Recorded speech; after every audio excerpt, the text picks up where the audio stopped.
U.S. citizens have the constitutional right to lobby the government, but they have to obey the law when they do so on behalf of another country. Please rise. News reports say the special counsel for the Russia investigation, Robert Mueller, has expanded his work to include those who may be lobbying on behalf of the United Arab Emirates.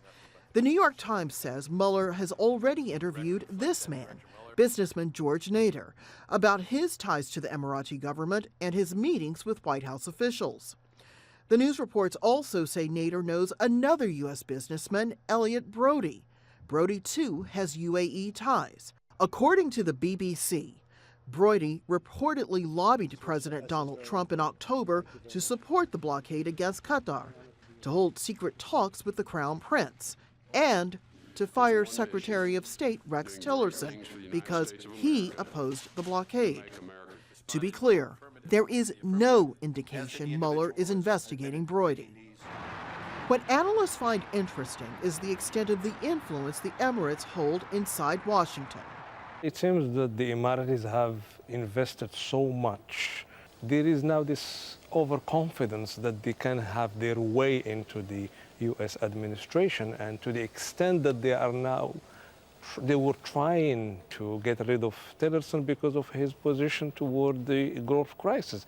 At the same time, what is alarming here is not an act of regular or natural lobbying that is part of the game in Washington, but it's rather you have two agents, Elliot Brody and George Nader, who were trying to establish a direct link between Trump and Mohammed bin Zayed.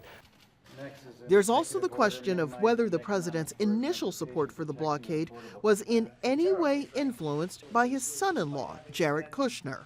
News reports say a few weeks before the blockade began, Kushner's family business tried and failed to get a business loan from a Qatari investor.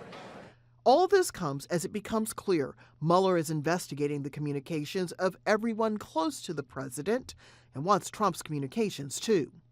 On Monday, one of those former aides repeatedly turned up on American television to say he would not comply.